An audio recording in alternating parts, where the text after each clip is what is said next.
Bienvenue à cette conférence sur le thème de la psychologie positive et très exactement, moment difficile, comment la psychologie positive peut nous aider. Alors, nous sommes heureux d'animer cette séquence soutenue par notre partenaire, la Fondation April, dans le cadre de son action Restez chez vous et en bonne santé. Et sa mission en faveur de la prévention santé, nous la partageons avec easy.org, le site de handicap international qui s'adresse aux personnes handicapées, fragiles, malades et à leurs aidants. Cette prévention santé, elle est encore plus essentielle dans cette période compliquée et de déconfinement qui est en cours. Alors, nous avons la chance d'accueillir aujourd'hui Rebecca Champland, qui est maître de conférences en psychologie. Elle a la gentillesse d'être avec nous. Rebecca, bonjour. Bonjour. Alors Rebecca, on va passer 1 heure ensemble avec vous et on va parcourir cette thématique de la psychologie positive, s'interroger sur ses bienfaits, sur les clés pour y faire appel. Et puis, on répondra aux questions des internautes qu'on espère nombreuses pendant cette heure. Alors, Rebecca, une des premières questions que j'ai envie de vous poser, c'est assez simple, c'est qu'est-ce que la psychologie positive? Est-ce que c'est une science? Est-ce que c'est un courant de pensée? Comment on peut la définir? Oui, la psychologie positive est une science qui a pour but d'étudier les déterminants du bien-être, c'est-à-dire qu'est-ce qui permet aux individus de s'adapter au mieux aux situations qu'ils rencontrent, de manière à pouvoir maintenir un degré de bien-être suffisant tout au long de l'existence dans les différentes situations de la vie. L'objectif est aussi d'étudier des interventions qui permettent de développer les facteurs de résilience, les facteurs d'adaptation et donc de promotion de la santé, notamment dans des situations difficiles comme celles que nous rencontrons aujourd'hui, sur quel levier on peut agir pour pouvoir mieux faire face. Donc, il y a tout un pan de recherche qui concerne la recherche interventionnelle, où on expérimente des pratiques et on essaye de voir comment ça permet d'aider les personnes à développer plus d'optimisme et notamment à contrecarrer ce qu'on appelle le biais de négativité, c'est-à-dire notre tendance naturelle à orienter l'attention davantage vers ce qui ne va pas, vers nos défauts, vers les défauts des autres, et de laisser de côté finalement une partie de la réalité qui est plus satisfaisante, plus agréable, et que l'on oublie de voir et de retenir.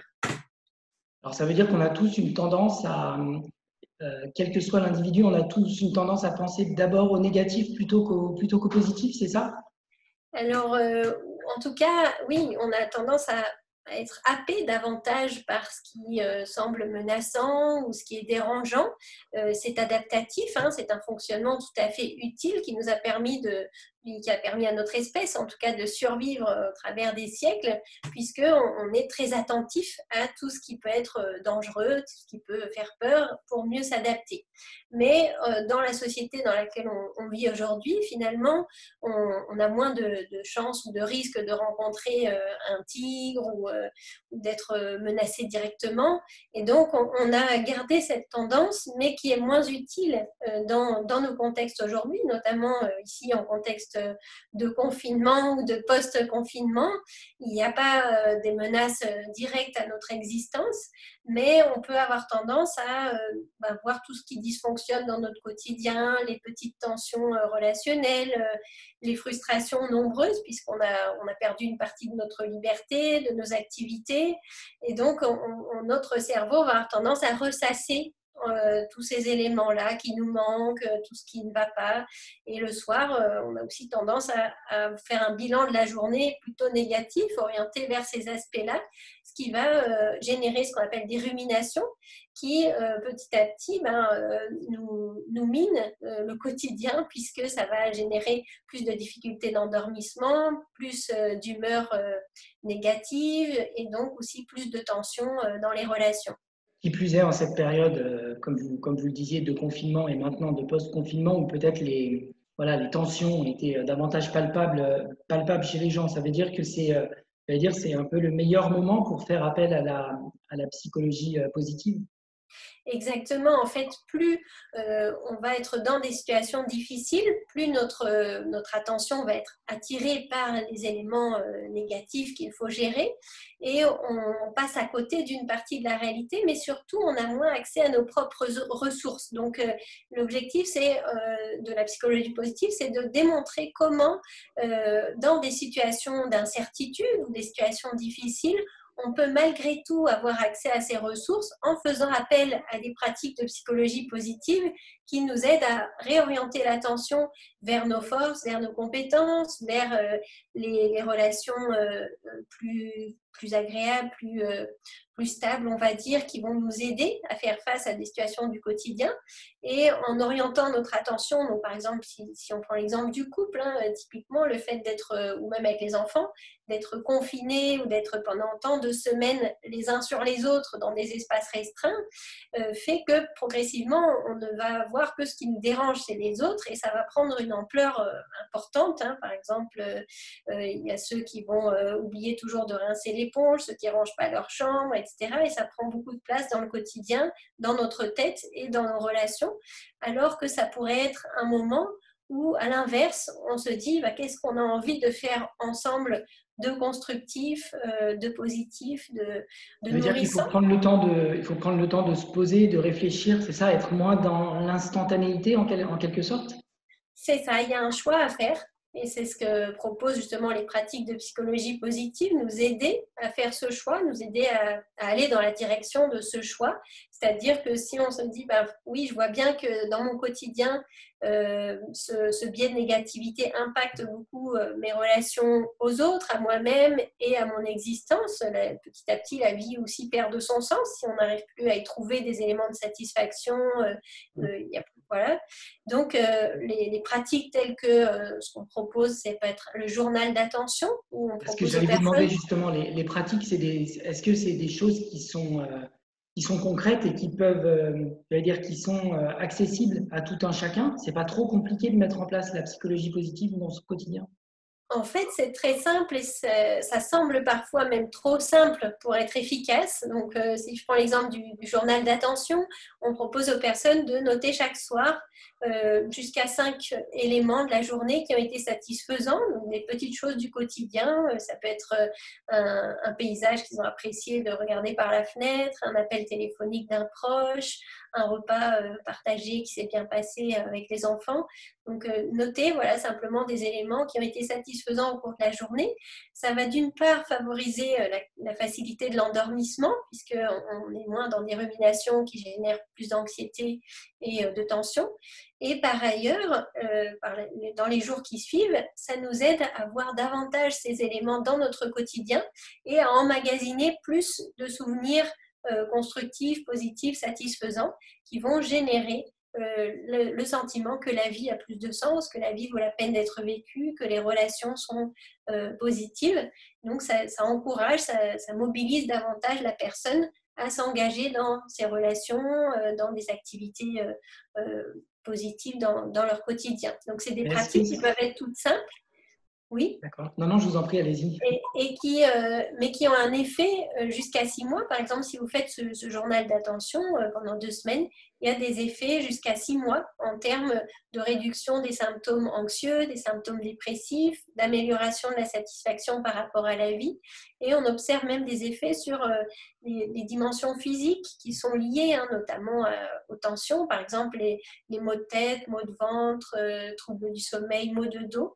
Donc ça a un vrai impact sur la santé, finalement, la santé physique des gens. Tout à fait, exactement. Et donc, du coup, est-ce que ça s'adresse aussi bien aux personnes qui ont, j'allais dire, des idées noires une fois de temps en temps, mais voilà, qui ne sont pas omnubilées par ça, et ça s'adresse aussi bien à elles qu'aux personnes qui, pour le coup, sont dans des états quand même de dépression et de déprime assez constants, ou est-ce qu'il y a des degrés? Est-ce que ça a certaines limites, entre guillemets? Alors, effectivement, dans un premier temps, donc moi je travaille plutôt dans le champ de la prévention à l'origine, donc c'est surtout dans ce champ-là qu'on a développé les interventions de psychologie positive en France. Mais par la suite, dans les années entre 2010 et 2015, il y a eu beaucoup de recherches qui ont montré que c'était encore plus efficace avec des patients, des personnes qui sont hospitalisées suite à une tentative de suicide par exemple, ou hospitalisées pour cause de dépression. Et pour ces personnes-là, c'est encore plus utile et efficace parce que précisément le biais de négativité a pris tellement de place dans le quotidien qu'elles n'arrivent plus du tout à accéder à leurs ressources personnelles, aux relations de qualité avec leur entourage, et la vie perd de son sens. C'est ce qui génère notamment les tentatives de suicide. Par ailleurs, une des dimensions, un des facteurs de risque importants de la dépression et du suicide, c'est le sentiment d'isolement social. Et il y a une partie des pratiques de psychologie positive qui sont orientées précisément vers la connexion aux autres, le sentiment de proximité aux autres. Par exemple, une déclinaison du journal d'attention, c'est le journal de gratitude, c'est-à-dire qu'on propose aux personnes de repenser à la semaine ou repenser à la journée et noter jusqu'à 5 choses pour lesquelles elles éprouvent de la gratitude. La plupart du C'est-à-dire, temps, elle note des choses, mais elle note également des personnes, non? C'est ça, elle dit un tel a été sympathique. exactement. Ce qu'on observe, D'accord. c'est que la plupart du temps, il y a des personnes impliquées dans notre bien-être. Par exemple, j'éprouve de la gratitude parce que mon grand-père m'a envoyé un courrier, ça fait tellement longtemps, je sais que je peux toujours compter sur lui, etc. Donc, ça Mais nous le fait fait de le prendre noter, conscience. le fait de le noter, ça va leur permettre quoi? Ça va leur permettre que quand ils ont des moments où ils sont moins bien, ils le relisent et ça va mieux? Non, c'est pas ça l'idée. Ça peut aussi Ça peut. servir à ça, on l'encourage aussi, mais c'est plutôt ce travail de prendre conscience de l'attention des autres envers nous-mêmes, puisqu'on quand on a ce biais de négativité, on voit seulement, on prend conscience uniquement des relations qui sont négatives envers nous-mêmes, donc des personnes qui nous ont critiqués ou quelqu'un qui justement ne nous a pas appelé ou ne nous a pas écrit, alors que là, on va chercher l'attention des autres envers nous qui s'est réellement produite dans le quotidien et qui génère une plus grande estime de soi, on se sent accueilli, accepté, apprécié, etc. Et un sentiment de lien social, puisqu'on voit que d'autres prennent soin de nous. D'accord, très bien. Alors, Rebecca, je rappelle que vous êtes maître de conférence en psychologie et je souhaite la bienvenue à ceux qui nous rejoignent sur ce live. Nous sommes ici grâce à la Fondation April, notre partenaire dans le cadre de son action Restez chez vous et en bonne santé. Et on discute avec Rebecca jusqu'à 15 heures autour de la psychologie positive. Nous sommes là aussi avec le site easy.org du handicap international qui s'adresse aux personnes malades, fragiles et handicapées et à leurs aidants. Et justement, dans cette période un peu compliquée, les personnes les plus fragiles, Rebecca, est-ce qu'on peut leur conseiller justement de se tourner vers la psychologie positive? Parce que finalement, celles qui ont des difficultés dans leur vie, qui ont des problèmes au quotidien, c'est peut-être celles qui sont les premières concernées par cette science.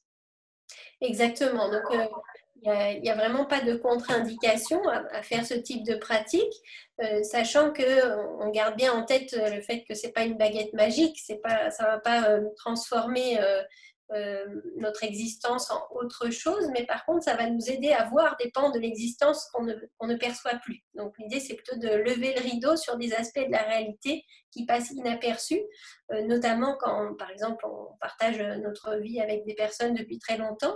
Il y a beaucoup d'éléments qui passent inaperçus. Si au début, on voyait toutes les qualités de l'autre, et c'est pour ça qu'on a choisi d'être ensemble, au fur et à mesure des années, on est impacté beaucoup plus par les défauts de ces personnes-là.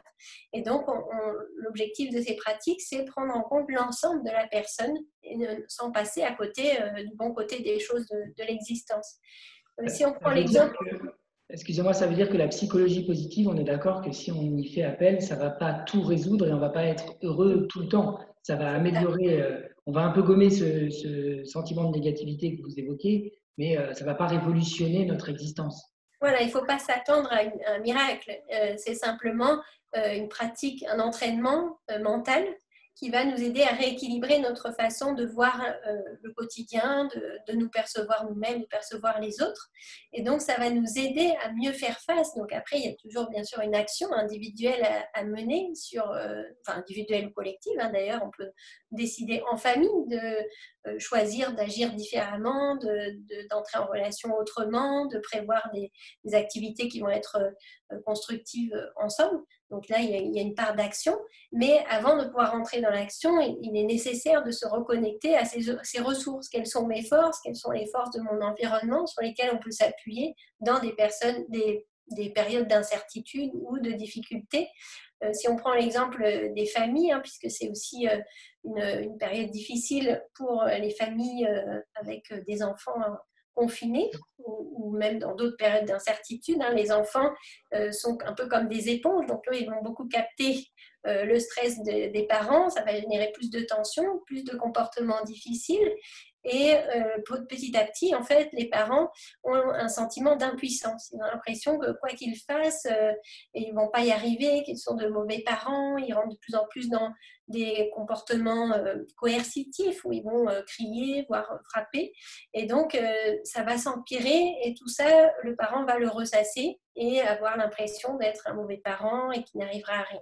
Donc, l'objectif des pratiques de psychologie positive, ça va être d'essayer d'orienter l'attention, de s'entraîner à repérer, par exemple, les forces de l'enfant. Au lieu de voir tout ce qui fait mal et tout ce qui nous dérange, repérer où sont ses forces et pouvoir les identifier dans des actions du quotidien et les valoriser, les mettre en évidence aussi pour l'enfant, afin qu'il puisse y accéder lui aussi plus facilement. Si, par exemple, imaginons on fait l'école à la maison et il a du mal à se concentrer, il est tout le temps en train de vouloir faire autre chose.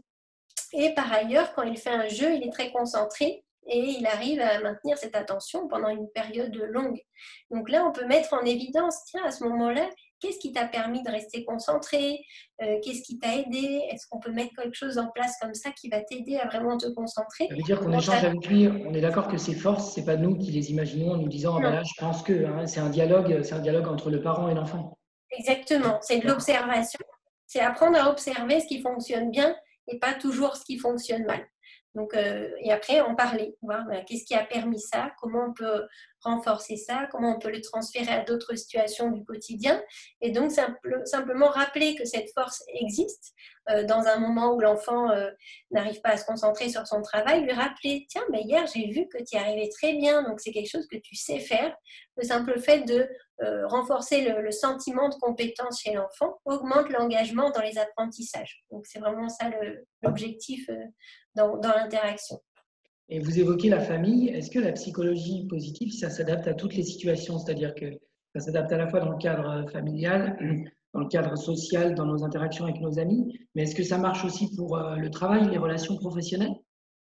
Bien sûr, il y a aussi beaucoup d'interventions qui sont développées dans les organisations pour favoriser justement plus de coopération. Ce que montrent les recherches, c'est que plus on développe des émotions positives et un sentiment de satisfaction au travail, plus on a tendance à coopérer, à venir en aide aux autres. Donc, c'est vraiment une dimension très importante dans les collectifs.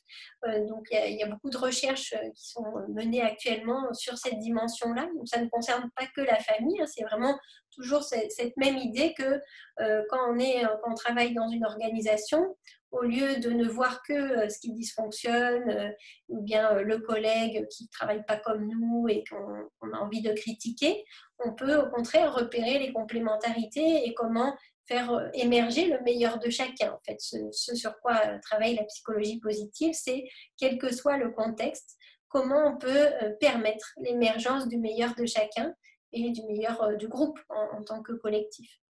Mais est-ce qu'il n'y a pas un travail aussi au niveau de nous, êtres humains, d'essayer de ne pas être toujours dans cette course à la performance parce que finalement, cette négativité qui existe, elle est aussi présente parce qu'on se fixe peut-être trop d'objectifs ou voilà, on veut toujours être bon, on veut toujours être meilleur partout. Et c'est vrai que peut-être si on, c'est pas possible. Donc, est-ce qu'il n'y a pas aussi une nécessité de freiner ça?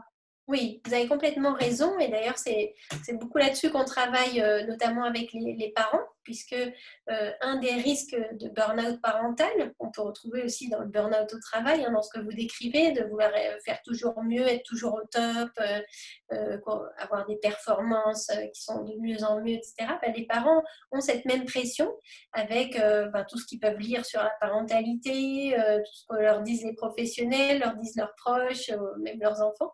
Donc, ils se mettent beaucoup de pression et ils ont des objectifs qui sont très élevés. Et notamment, là, on l'a observé en période de confinement, les parents avec de multiples missions, hein, que ce soit le télétravail, l'école à la maison, s'occuper des enfants de manière générale et des tâches familiales, ça faisait plusieurs temps pleins en un seul. Donc, c'était forcément trop d'objectifs. Et donc, c'est une période fortement à risque par rapport à cette tendance au burn-out, à l'épuisement. Et une des pratiques qui est proposée, c'est de choisir un seul objectifs simples, concrets par jour. Donc, que ce soit d'ailleurs pour les familles ou au travail ou pour les personnes aussi qui vivent seules et qui ont peut-être des tendances justement à être plus déprimées, à se dire à quoi bon, etc. Lorsqu'on se fixe un objectif concret et qu'on fonctionne vraiment étape par étape, ça génère un sentiment de satisfaction puisqu'on peut atteindre l'objectif et donc se sentir compétent, se sentir utile et aller sur un objectif suivant. Donc il y a vraiment tout intérêt à ne pas rentrer dans cette course et peut-être que cette période d'incertitude et de chamboulement planétaire, hein, on va dire, peut nous aider à prendre conscience qu'on est rentré dans une course qui est vraiment contre-productive pour tout le monde et qu'on a tout intérêt à changer de fonctionnement et prendre le temps de faire des choix sur les priorités en lien avec nos valeurs, en lien avec nos buts de vie, plutôt que de courir d'une urgence à l'autre. Les conseils que vous donneriez, parce que quelqu'un nous dit c'est pas facile non plus de sortir de cette longue période coupée du monde, comment on peut reprendre contact avec le monde extérieur, avoir la bonne place sociale, retrouver sa place au milieu des gens, sans peur d'être en décalage avec les autres, comment on peut y arriver grâce à la psychologie positive? Là, si on suit ce même principe de se dire on peut se fixer un objectif par jour, on n'est pas obligé d'un seul coup se déconfiner complètement. On peut aussi se dire par rapport à mes valeurs et mes buts de vie, qu'est-ce qui est important pour moi aujourd'hui, vers qui j'ai envie d'aller en priorité, et donc reprendre contact avec des personnes où ça a du sens. Donc, il ne s'agit pas juste de reprendre contact parce qu'il faut prendre contact ou d'un seul coup recontacter tous les collègues, etc., ou tous les amis, mais vraiment de rester connecté à ses besoins et à ses valeurs, à ce qu'on a pu repérer comme important pour soi pendant cette période où on a eu peut-être aussi plus de temps de réflexion. Des temps de se poser et de se poser des questions. Et donc, peut-être choisir des actions, choisir des étapes qui vont être en lien avec ce qu'on a vécu pendant cette période de confinement pour ne pas tout de suite rentrer à nouveau dans cette course à toujours plus, toujours mieux, une urgence après l'autre et on perd de vue les objectifs de vie. Et est-ce que cette nouvelle période qui s'ouvre avec ces nouvelles règles, j'allais dire, notamment de distanciation sociale, de respect des rassemblements collectifs, est-ce que ça peut avoir un impact sur notre manière d'être avec les autres et est-ce que la psychologie positive peut nous aider j'allais dire, à gommer ce qui n'existera plus, le rapprochement, j'allais dire, physique avec les autres, dans un premier temps du moins? Alors, la psychologie positive ne cherche pas à gommer des choses, mais plutôt à mettre en relief des choses qui passent inaperçues. Donc, oui, la distance sociale, on ne va pas la gommer. Mais en fait, il y a une différence entre la proximité physique, qui est très importante, notamment chez le jeune enfant, chez le nourrisson, qui a des effets très apaisants, même chez l'adulte. On sait que le toucher d'un proche peut nous aider à diminuer la sensation de douleur. Donc, on sait que le toucher est très important, mais il y a quand même une différence entre le sentiment de lien social, de proximité relationnelle et la proximité physique.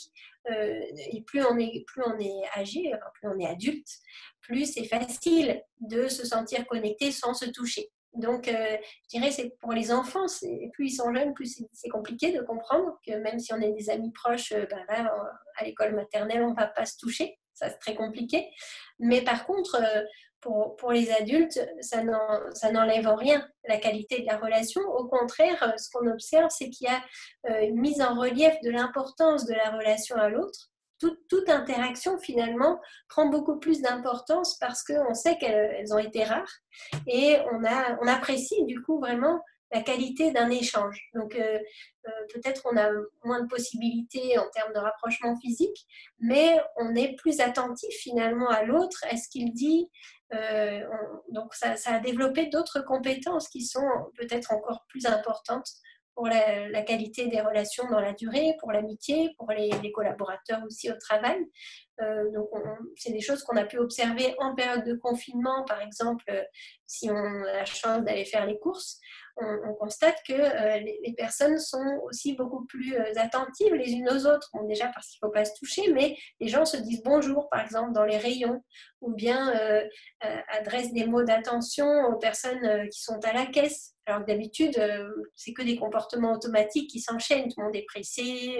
Je veux dire que ça améliore notre rapport aux autres aussi, cette période, la psychologie positive, ça peut nous permettre ça. Est-ce qu'il y a des vertus, des compétences qu'on ne perçoit pas chez nos proches ou chez nos collaborateurs ou chez nos enfants et que la psychologie positive va nous aider à déceler? Par exemple, on évoquait tout à l'heure une situation avec un enfant, on peut se rendre compte que justement, il est, euh, il est agile, il est débrouillard et que voilà, en prenant le temps d'échanger, d'observer avec les autres, on peut déceler ce que vous appelez les forces, c'est ça aussi?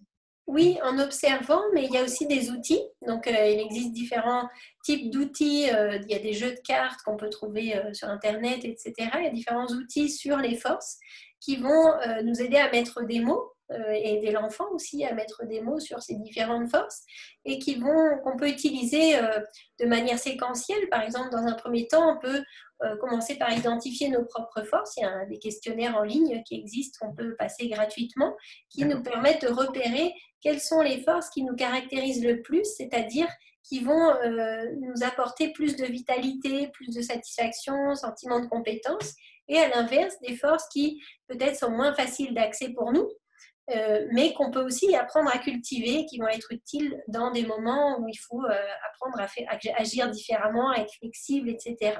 Donc, il y a tout un panel de forces qui vont être classées pour chaque personne et qu'on peut choisir. Donc, soit on est dans une situation où on a perdu confiance en soi, on manque de vitalité. Dans ce cas-là, on va plutôt piocher dans les forces qui nous caractérisent le plus.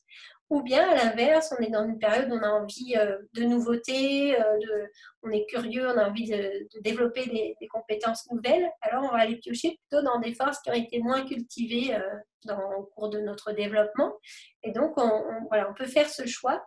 Et ensuite, ce qui est proposé, c'est d'observer les forces de son entourage. Donc, par exemple, en famille ou à l'école ou au travail, on peut chacun piocher le prénom d'une autre personne. Et secrètement, pendant la semaine, on va observer les forces en action. Et ensuite, faire un état des lieux finalement. J'ai observé pendant la semaine, à tel et tel moment, tu as pu mobiliser cette force, etc. Donc, pour l'autre, c'est très utile, mais pour nous aussi, puisque ça nous aide simplement à contrebalancer la tendance à voir les défauts chez les autres et donc à percevoir aussi les qualités. Ensuite, en collectif, on peut choisir d'utiliser les forces en présence, des forces qui vont être complémentaires, plutôt que de voir les faiblesses, les manques de l'équipe. On va s'appuyer sur les forces existantes au sein de la classe, au sein du collectif au travail, au sein de la famille, pour pouvoir mieux faire face à des situations délicates.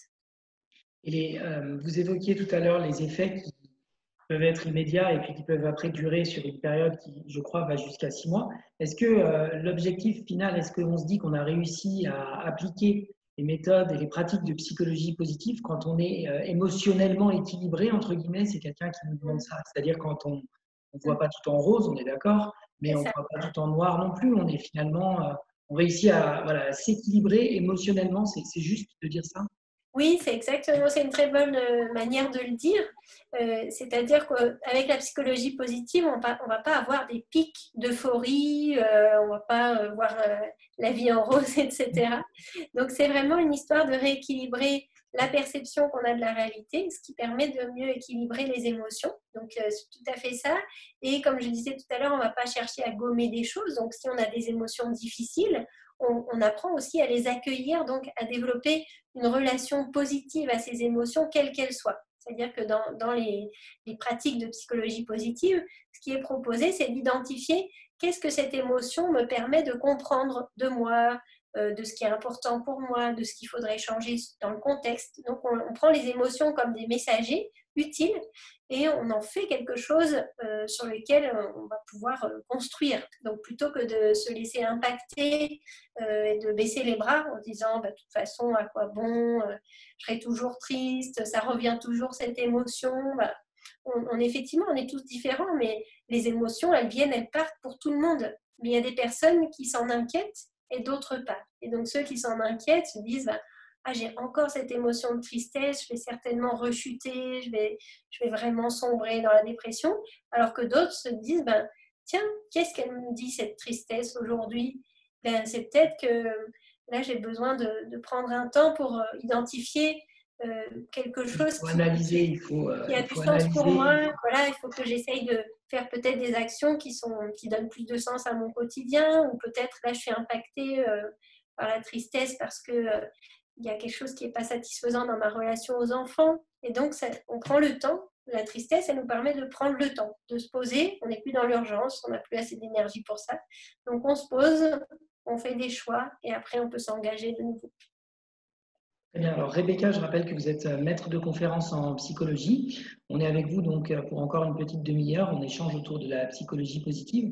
Donc, on est ici grâce à la Fondation April dans le cadre de son action Restez chez vous et en bonne santé, notamment dans cette période de post-déconfinement qui s'ouvre à nous tous. On est là aussi avec easy.org, le site de handicap international qui s'adresse aux personnes malades, fragiles et handicapées et à leurs aidants. Et Rebecca, on a déjà évoqué le fait que la psychologie positive s'adressait à tout le monde.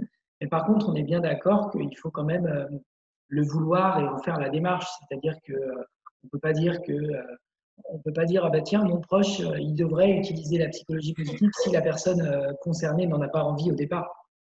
Exactement. Alors, au départ, on était plutôt parti du postulat inverse. On s'était dit, ceux qui naturellement ne vont pas aller vers des pratiques de psychologie positive sont peut-être ceux qui en ont le plus besoin parce que ils ont plutôt tendance à voir le verre à moitié vide qu'à moitié plein, donc ça pourrait les aider beaucoup. Et donc, on a expérimenté plusieurs années de suite. On a mis aléatoirement des personnes dans des groupes de psychologie positive, des groupes de pleine conscience ou des groupes de gestion du stress classique. Et on a observé comment ça les aidait à progresser sur différentes dimensions. Donc, justement, cet équilibre émotionnel, la gestion des émotions, du stress, leur état mental et physique, la vitalité. Et ce qu'on a constaté, c'est que lorsque les personnes n'ont pas choisi de venir sur ces ateliers, c'est des étudiants, ils viennent sur un cours de gestion du stress et ils ne choisissent pas la méthode, on a une partie des personnes à qui ça parle beaucoup et ça va être efficace parce qu'elles vont pratiquer, une partie à qui que ça intéresse comme ça pendant la séance, ils sont intéressés mais après ils ne pratiquent pas, et puis une partie à qui ça ne parle pas du tout. Et ils ne voient pas comment ils pourraient mettre en place ce type de pratique dans leur quotidien parce que c'est tellement éloigné de leur façon de voir les choses, de leur façon d'agir, de leurs valeurs, de leur culture, que ce n'est pas possible pour eux.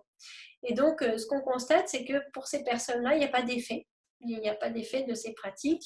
Bon, déjà parce qu'ils ne pratiquent pas dans leur quotidien, mais aussi il peut même y avoir potentiellement un effet contre-productif dans le sens où si on obligeait les personnes à pratiquer, par exemple si c'est un couple qui décide de s'inscrire à des ateliers, donc le partenaire d'y aller, fais tes pratiques, etc., donc on se sent un peu obligé de le faire, finalement ça peut au contraire nuire au bien-être puisqu'il y a une diminution du sentiment de liberté, d'autonomie, on se sent un peu forcé de faire des pratiques qui ne correspondent pas à notre manière d'être, à notre personnalité.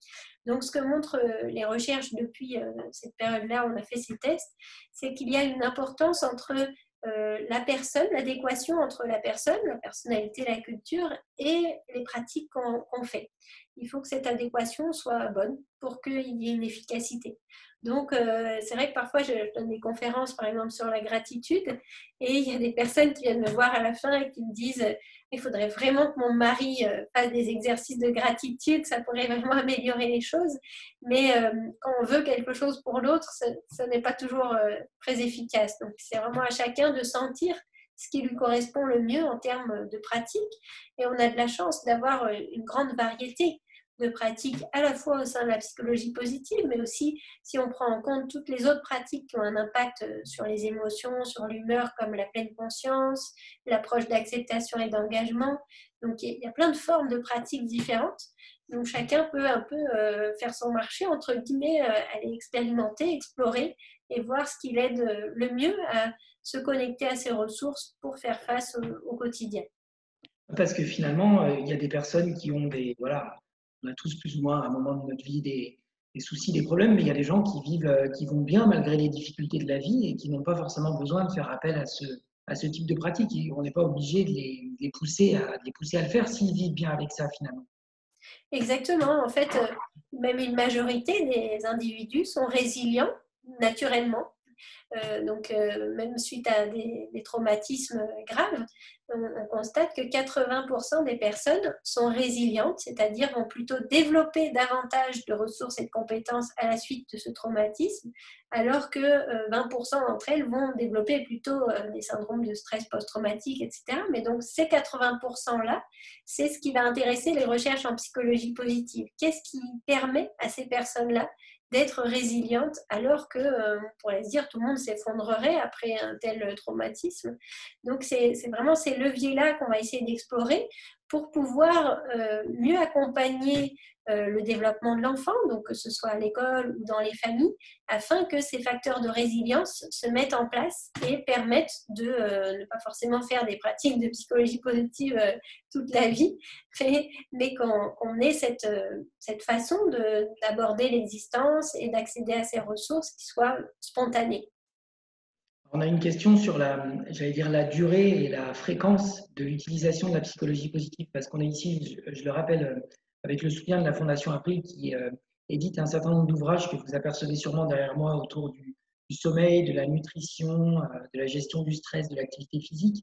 Et tout ça, finalement, voilà, l'activité physique, on dit c'est 30 minutes par jour, une bonne nuit de sommeil, voilà, on dit c'est entre 7 et 10 heures, et encore, ça dépend des individus. On quantifie souvent les choses, on parle de 5 fruits et légumes par jour, et du coup, quelqu'un nous demande, est-ce que dans sa journée, il faut consacrer, se dire à un moment, on consacre 15 minutes à une démarche de psychologie positive, ou alors on réserve ça au week-end et pas à la semaine parce qu'on travaille. Alors, est-ce qu'il y a des conseils là-dessus chiffrés à donner, ou finalement chacun le fait comme il l'entend, le tout c'est de le faire dans la durée? Alors, il y a plusieurs éléments. Un premier élément, on va dire, qui est lié aux recherches, notamment en neurosciences cognitives, sur les pratiques de pleine conscience. Ce qui a été montré, c'est qu'on a des effets importants et durables à partir d'une pratique de 20 minutes par jour. Donc là, si on est dans une période où on a peut-être un peu plus de temps, ça dépend, il y en a qui ont moins de temps, mais s'il y en a qui ont un peu plus de temps, ça peut être une occasion de découvrir ce type de pratique. Il y a notamment une page Facebook qui s'appelle Présence, P-R-E-Z-E-N-S, où il y a tout au long de la journée des pratiques de pleine conscience de tout type qui sont proposées. Donc ça peut être une manière de découvrir et de voir ce qui nous correspond le mieux, parce que là encore, il y a plein de façons de pratiquer la pleine conscience qui nous aident à être plus dans l'instant présent et moins se laisser embarquer par nos inquiétudes, nos interprétations, voilà, sur notre quotidien et sur nous-mêmes. Donc ça c'est une première réponse quantitative, on va dire. Ensuite, ce qu'ont montré les recherches sur les pratiques de psychologie positive, c'est plutôt, enfin pas plutôt, mais c'est aussi la question de la régularité, pas forcément de la durée, mais plutôt de la régularité et de l'objectif à atteindre. Par exemple, dans les pratiques sur la gratitude, le journal de gratitude, le fait de le réaliser pendant 15 jours va avoir des effets importants dans l'immédiat, mais durables jusqu'à 6 mois. Et ça prend 5 minutes le soir, mais ce n'est pas tant le nombre de minutes qui est important, c'est le fait d'arriver à se connecter à cette émotion de gratitude.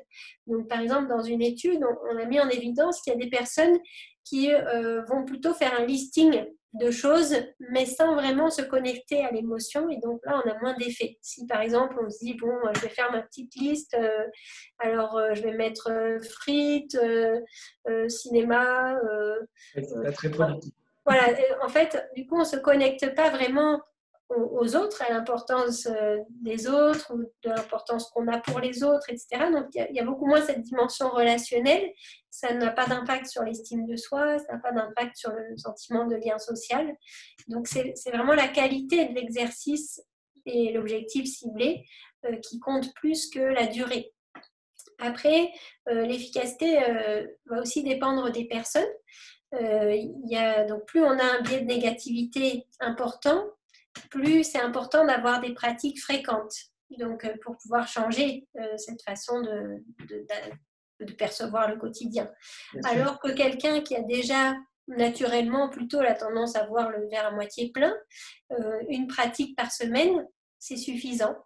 Donc, ce que montrent les recherches, c'est qu'on peut faire soit une fois par jour pendant 14 jours, soit une fois par semaine pendant 10 semaines, on a les mêmes effets. Mais l'efficacité va dépendre de ce qui est utile pour la personne concernée. Donc, si on voit qu'on a vraiment du mal à orienter l'attention vers ces aspects, on a intérêt à faire plus fréquemment. Alors que si c'est une tendance naturelle, mais qu'on oublie de le faire, qu'on se laisse happer par nos urgences et nos angoisses, alors une fois par semaine, ça nous remet les idées en place, on va dire, et ça permet d'avoir un impact sur toute la semaine. Et est-ce que, une question qui vient de nous parvenir, est-ce qu'on peut convertir, grâce à la psychologie positive, convertir un pessimiste en optimiste? C'est un peu illusoire. Alors, c'est pas forcément illusoire, mais c'est pas forcément souhaitable. Je vais m'expliquer un peu plus clairement. En fait, il y a plusieurs formes de pessimisme. Il y a un pessimisme qui est paralysant, c'est-à-dire qu'on ne fait plus rien parce que de toute façon, ça ne sert à rien et qu'en plus, tout le monde est incompétent, etc. Et donc là, c'est un pessimisme qui n'est pas utile et qu'on va chercher à changer. On va essayer d'aider la personne à développer plus d'optimisme, ce qui est possible, puisque ça a été fait donc, notamment avec des personnes atteintes de dépression, mais aussi par exemple avec des sportifs de haut niveau, où on constate que l'optimisme, c'est une des qualités qui est utile pour pouvoir gagner, parce que c'est utile pour s'engager pleinement dans l'action. Donc, il y a plusieurs recherches qui ont montré qu'avec des pratiques simples, comme on propose des histoires à compléter, et on demande à la personne de compléter l'histoire toujours par une fin positive et constructive. Donc, ça va entraîner le cerveau à faire autrement que ce qu'il fait d'habitude. Habituellement, j'ai tendance à toujours finir par un truc, ça va mal terminer. Donc, ça nous aide à faire différemment, donc ça rend plus flexible notre manière de fonctionner au quotidien. Donc ça, c'est une pratique qui est efficace. Par contre, ce qui a été montré, c'est qu'il y a des personnes qui ont une forme de pessimisme qui est utile, c'est-à-dire ce qu'on appelle un pessimisme défensif, c'est-à-dire c'est pour mieux s'adapter au quotidien. On va imaginer le pire pour bien se préparer. Donc pas pour rien faire et rester au lit, mais pour bien se préparer. Donc par exemple, si je dois aller faire une conférence à Paris, je vais me préparer bien à l'avance, prendre un train qui arrivera bien à l'avance au cas où il y aurait des problèmes, etc. Donc tout ça me permet d'être moins stressée, d'arriver dans des bonnes conditions et de faire une conférence qui soit la plus utile possible.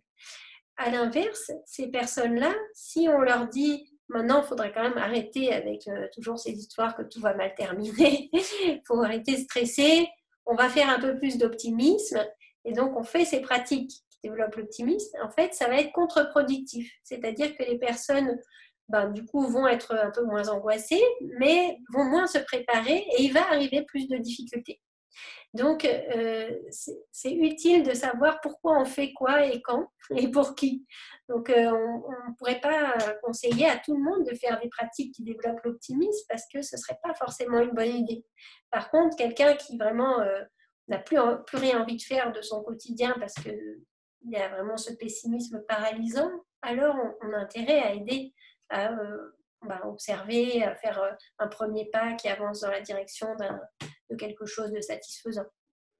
D'accord, très bien. Alors, Rebecca, je rappelle que vous êtes maître de conférence en psychologie. On est ensemble encore pour un quart d'heure. On est ici grâce à la Fondation April dans le cadre de son action Restez chez vous et en bonne santé. Une action qui est ô combien importante en cette période de post-confinement et de début de déconfinement. Et on est ici aussi grâce à easy.org, le site de handicap international qui s'adresse aux personnes malades, fragiles et handicapées et à leurs aidants.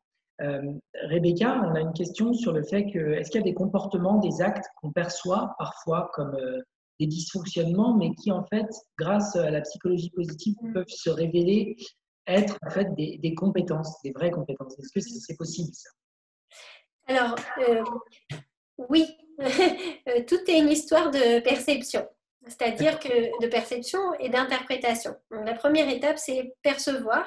le geste, percevoir, avoir une vision plus globale de la situation, de la personne, et au lieu de l'interpréter à travers une grille de lecture un peu fermée. Et la deuxième chose, c'est comment on va interpréter ce geste. Je vais vous donner un exemple très concret. Ce qu'on travaille, par exemple, quand on accompagne des personnes qui ont une très faible estime d'elles-mêmes et qui se dévalorisent constamment, c'est réinterpréter les actions sur lesquelles elles se sont dévalorisées. Donc, par exemple, il y a un enfant qui avait jeté un caillou dans la fenêtre, qui a cassé la fenêtre, parce que ses parents étaient en train de... étaient en conflit et il avait peur que ça se termine mal et il ne voulait pas que les parents soient en conflit. Donc, le seul moyen qu'il a trouvé pour intervenir, c'est casser la fenêtre et ça a marché parce que du coup, ils ont arrêté d'être en conflit entre eux et ils ont été en conflit avec l'enfant. Mais donc, dans la consultation, ce qu'on va chercher à identifier, c'est que lui, à la suite de cette action, il a dit « Moi, je suis quelqu'un de lâche, parce qu'il est parti en courant, il s'est caché, etc. Donc, je suis un enfant mauvais et lâche. » C'est ça qu'il a comme interprétation de cette situation. Et donc, ce qu'on va essayer d'explorer, c'est quelle était l'intention derrière ce geste. Qu'est-ce qui a fait que, à ce moment-là, tu t'es dit « Je vais lancer ce caillou pour quelque chose ». C'était pourquoi, en fait? Pour quelle raison? Pour quelle... en lien avec quelles valeurs. Alors, on n'utilise pas ces termes avec les enfants, mais si on le faisait avec un adulte, on irait explorer le côté des valeurs. Ben, pour moi, c'est important que les personnes s'entendent bien ou que les personnes puissent avoir un dialogue où on n'utilise pas les cris ou les coups. Enfin, voilà. Donc, on va aller explorer l'intention positive du geste. Et donc, ça va apporter une autre représentation de cette action pour que la personne ne soit plus en train de se dire « je suis mauvaise et lâche », mais j'ai des valeurs et je peux peut-être faire différemment la prochaine fois pour exprimer cette valeur. Donc, c'est le comportement qu'on va changer, mais pas le fond. Le fond de la personne n'est pas en soi mauvais. Donc, on peut effectivement réinterpréter les comportements des personnes à la lueur de l'intention positive qui était derrière, ce qui va aussi nous, en tant qu'adultes, en tant que proches, nous aider à voir les choses différemment. Si on se dit ben non, cet enfant, c'est pas parce qu'il c'est un futur délinquant qu'il a fait ça, c'est parce qu'en fait, il tient beaucoup à nous et il a envie qu'on soit une famille plus unie. Donc, on va essayer d'œuvrer ensemble dans cette direction. Comment est-ce qu'on peut faire différemment dans le quotidien? Donc, voilà, il y a beaucoup de pistes sur lesquelles on peut travailler pour que les personnes voient la réalité sous d'autres angles. On peut le rappeler aussi, Rebecca, vous l'avez évoqué tout à l'heure, mais revenir là-dessus, notamment pour ceux qui nous rejoignent, c'est que la psychologie positive, quand on la met en place, elle a aussi des effets bénéfiques, des effets concrets sur la santé physique. Je pense notamment à la qualité du sommeil, à la gestion du stress. Est-ce qu'on peut lister un peu tous les bienfaits qu'elle nous apporte si on y fait appel? Oui, alors en fait, les émotions positives ont des bienfaits à différents niveaux. Premièrement, donc, bien sûr, sur le plan physique, puisque les émotions positives vont permettre de contrecarrer les effets du stress chronique, donc du stress aigu d'ailleurs. Par exemple, dans une expérimentation, on mettait les personnes en situation de stress aigu, on leur demande de se présenter et elles sont filmées et elles vont être notées, etc. Donc voilà, une situation stressante. Et donc, ça va augmenter le rythme cardiaque, la respiration va être plus rapide. Et ce qu'on constate, c'est qu'à la suite de cette mise en situation stressante, si on leur présente une vidéo qui va générer des émotions positives, ça va apporter un rétablissement physiologique beaucoup plus rapide que si on présente des vidéos qui ne génèrent pas d'émotions particulières ou des vidéos qui génèrent une émotion difficile comme la tristesse ou la colère. Donc, il y a un effet de rétablissement cardiaque, cardio-respiratoire qui est bénéfique. Après, en termes d'apprentissage et de capacité de résolution de problèmes, les émotions positives permettent d'élargir l'empan attentionnel, c'est-à-dire qu'on peut prendre en compte plus d'éléments de la réalité, on a accès à plus d'éléments en mémoire, et notamment des expériences passées qui ont bien fonctionné. Donc, quand on doit faire face, quand on doit résoudre un problème, faire face à une situation complexe en termes relationnels ou même un problème très concret médical, une émotion positive va nous aider à faire des choix plus éclairés, plus adaptés à la situation, puisqu'on prend en compte plus d'éléments actuels et plus d'éléments passés. Je vais vous donner un exemple. Dans une recherche, il avait été proposé à des internes en médecine de faire une étude de cas. Donc, ils devaient déterminer le diagnostic et proposer des traitements adaptés. Et juste avant cet exercice, à la moitié d'entre eux, ils leur ont offert un petit cadeau pour générer une émotion positive. Et à l'autre moitié, non. Et ce qu'ont constaté ces chercheurs, c'est que les personnes à qui on avait fait un cadeau étaient plus efficaces pour déterminer le diagnostic et proposer des traitements plus adaptés et plus variés. Et c'est vraiment cette variété qui est très importante pour que la proposition soit la plus adaptée à la personne. Donc on ne doit pas avoir des protocoles trop figés, trop rigides. L'importance dans les interactions humaines et dans le fonctionnement physiologique aussi, c'est qu'on doit s'adapter à chaque personne, à sa culture, à son contexte, à son fonctionnement. Donc les propositions doivent être créatives et ajustées. Donc les émotions positives peuvent vraiment nous aider à développer davantage cette créativité et cette capacité à résoudre des problèmes dans des situations complexes. Donc On est ça, aussi c'est... sur un déclenchement du bien-être plus profond. Enfin, il y a aussi le sens de la vie que vous avez évoqué à plusieurs reprises, qui est, voilà, la psychologie positive permet aussi ça, de positiver sur son existence finalement. Alors, positiver, on n'utilise pas trop ce terme, mais en tout cas, dans les pratiques de psychologie positive, on va s'orienter plus sur la dimension existentielle que sur l'euphorie du moment, on va dire. On ne cherche pas à générer des émotions positives juste pour les générer, mais on cherche à aller dans une direction qui a du sens pour la personne. Donc, étape par étape, hein, en fixant des objectifs concrets qui vont permettre à la personne petit à petit de retrouver de la satisfaction dans son existence, dans sa relation, et donc pouvoir avancer un pas de plus par la suite. Donc il y a vraiment cette dimension du travail sur l'aspect existentiel. Et une dernière dimension très importante de la psychologie positive, les effets de la psychologie positive, c'est sur la qualité des relations, puisque plus on a des émotions positives, plus on est disponible pour les autres et ouvert. C'est-à-dire que nos émotions difficiles vont entraîner plus de dogmatisme, plus de rigidité, donc on est moins à l'écoute et on est moins ajusté dans la relation. Donc les émotions positives ont vraiment cet intérêt de nous aider à être plus en harmonie finalement avec les personnes qui nous entourent.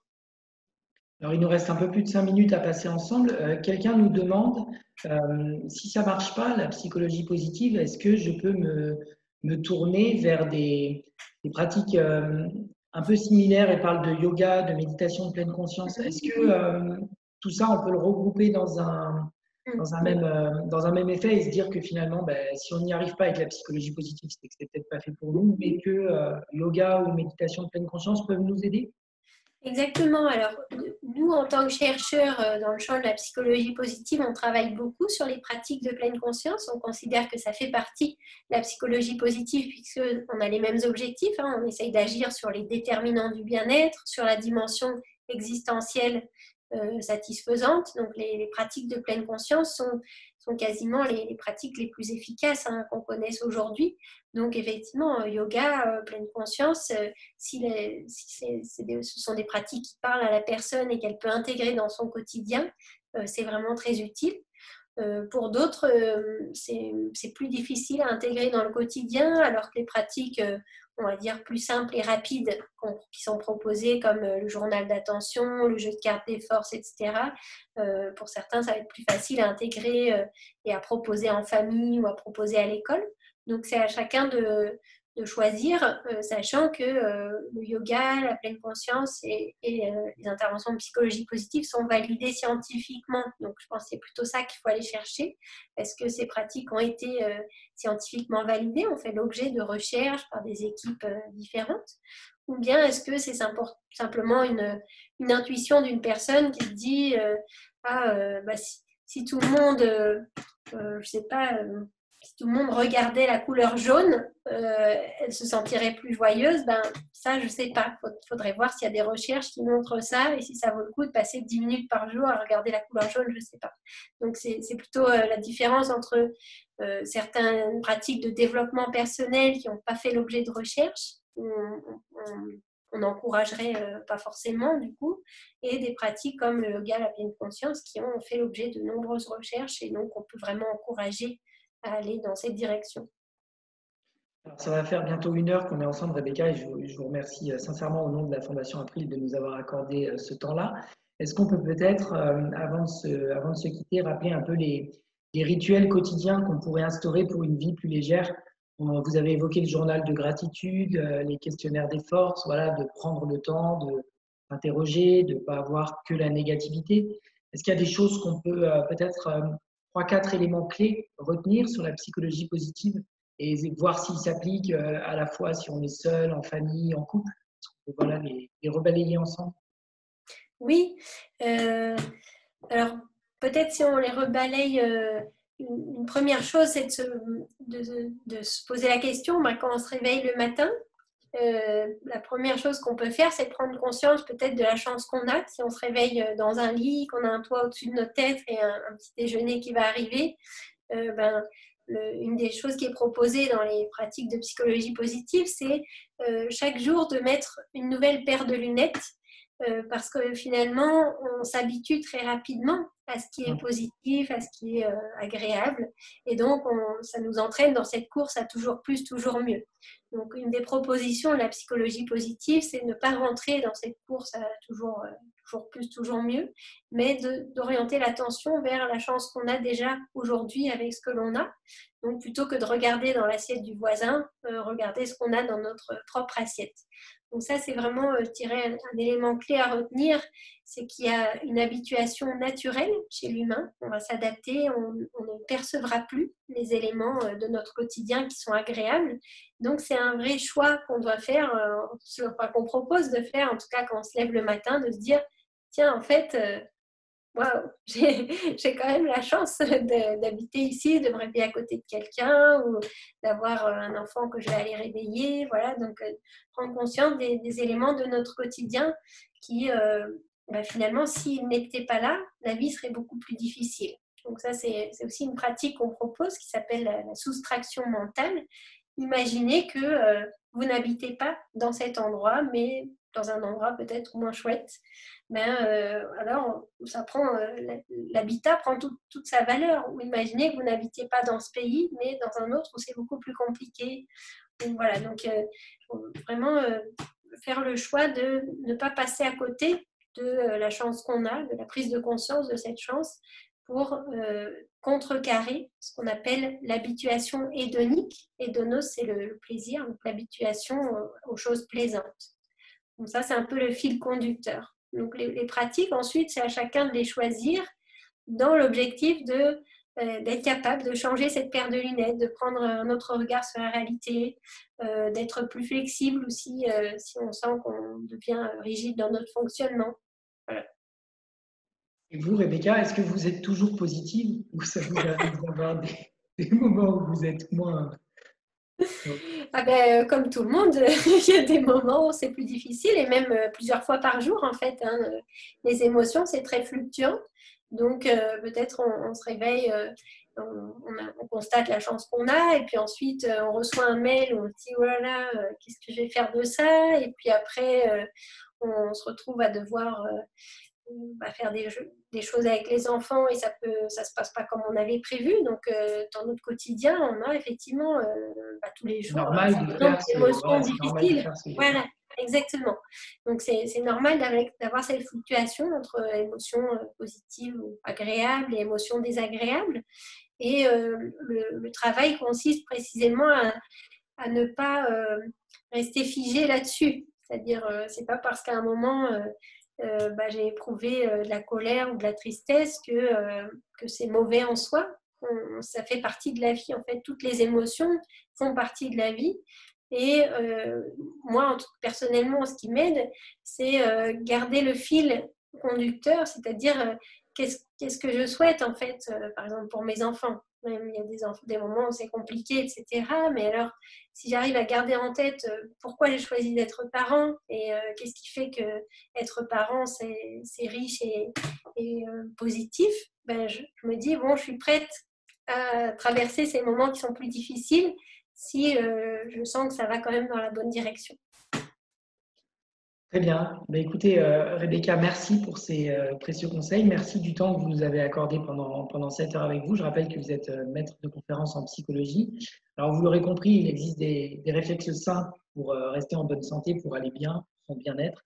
Si vous souhaitez en savoir plus, n'hésitez pas à parcourir les articles du magazine de la Fondation April. C'est magazine.fondation-april.org. Voilà, et ces articles démêlent le vrai du faux et vous y retrouverez tout un tas de conseils pratiques qu'on retrouve notamment dans les ouvrages que vous apercevez derrière moi, notamment sur le maintien des bonnes habitudes alimentaires pour vos enfants, la lutte contre le grignotage, la préservation du sommeil, la gestion du stress et puis également des astuces pour poursuivre une activité physique. On vous remercie vivement d'avoir participé à ce live avec nous. Rebecca, encore merci beaucoup de nous avoir éclairé sur la psychologie positive. Et puis, on vous dit à bientôt pour une nouvelle conférence. On vous donne rendez-vous très vite. Et en attendant, portez-vous bien. Merci beaucoup, Rebecca. Merci. Merci à vous. Au revoir. Au revoir. Au revoir.